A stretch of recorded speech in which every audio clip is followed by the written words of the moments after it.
ট্রেনের এসি কামরাতেই চরম হেনস্থা বাঙালি যাত্রীদের। শিপ্রা এক্সপ্রেসের এসি কামরাতে হেনস্থা। উত্তরপ্রদেশের ট্রেন ঢুকতেই এসি কামরায় হুড়মুড়িয়ে ঢুকলো ভিড়। ক্যামেরাটা নিয়ে নিছিল।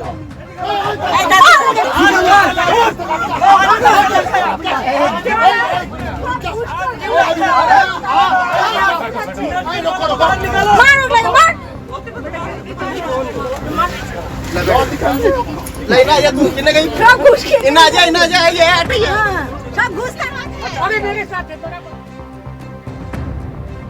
মুরলীধর লেনের পার্টি অফিসের সামনে কাপড়ের গেটে আগুন লাগিয়ে দেওয়ার অভিযোগ ইতিমধ্যেই সামনে আসছে এবং যে ছবি আপনাদের সামনে রাখবো, প্রতিবাদ জোড়াসাঁকো থানার সামনে বিজেপির বিক্ষোভ।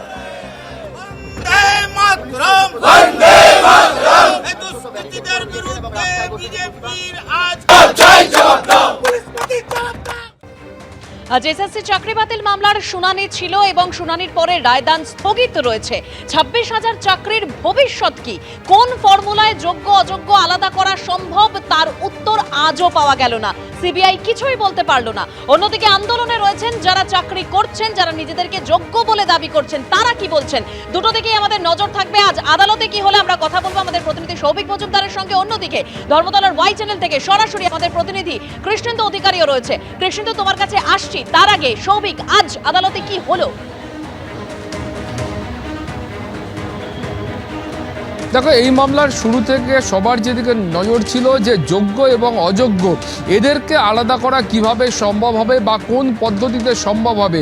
আজকে কার্যত 2 ঘন্টার ওপরে এই মামলার যে বিচার প্রক্রিয়া সেটা সুপ্রিম কোর্টে চলেছে, কিন্তু এই 2 ঘন্টার মধ্যেও এখনো পর্যন্ত কিভাবে যোগ্য এবং অযোগ্যদের আলাদা করা সম্ভব তার কোনো ফর্মুলা সুপ্রিম কোর্টের কাছে স্পষ্ট নয়। এবং স্কুল সার্ভিস কমিশনের তরফ থেকে বা সিবিআই এর তরফ থেকে বা অন্যান্য আইনজীবীদের পক্ষ থেকেও এই ফর্মুলাটা বলা সম্ভব হয়নি। অর্থাৎ সুপ্রিম কোর্টের কাছে আজকেও কিন্তু কোনো সমাধান সূত্র নেই যার মাধ্যমে এই যোগ্য এবং অযোগ্যদের আলাদা করা সম্ভব হবে।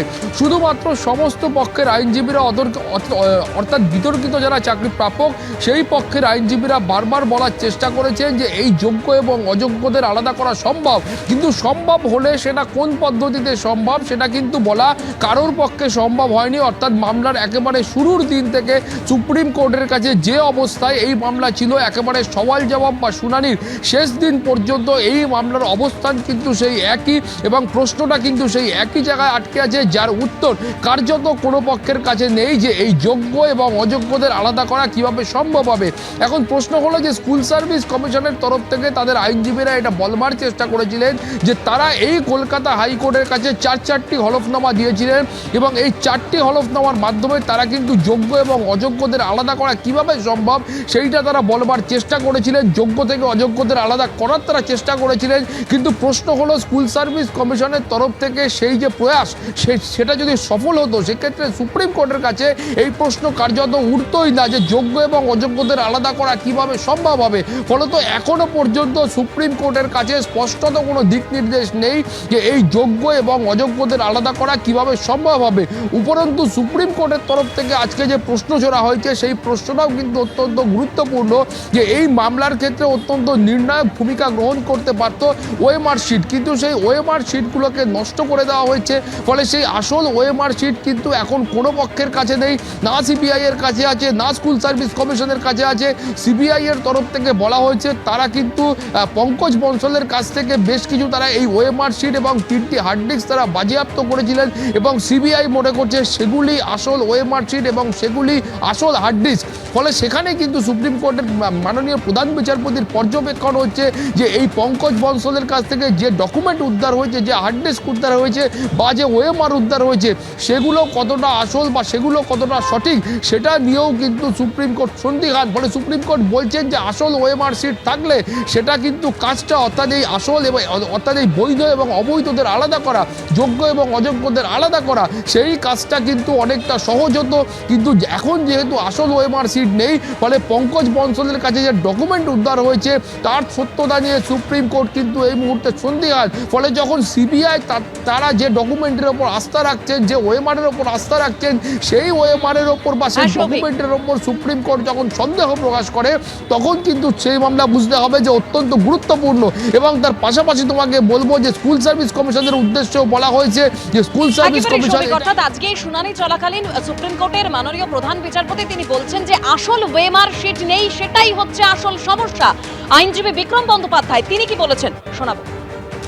এটা সেগ্রিগেট এই জন্য করা যাচ্ছে না কারণ স্কুল সার্ভিস কমিশন বা স্টেট তারা ডেফিনিট নাম্বার অফ ফিগার নিয়ে আসছেন। আজকে স্কুল সার্ভিস কমিশন সুপ্রিম কোর্টের কাছে সাবমিশন করেছে 5,500 মতো নাকি ইলিগ্যালিটি রয়েছে, অথচ ওদের টোটাল এফিডেভিট দেখলে দেখা যাচ্ছে প্রায় মোর দ্যান 10,000। আমরা প্রিপারেশন চার্ট করে সুপ্রিম কোর্টের কাছে পেজ নাম্বার দিয়ে জমা দিয়ে 10,000-এর কাছাকাছি ইলিগ্যালিটি রয়েছে।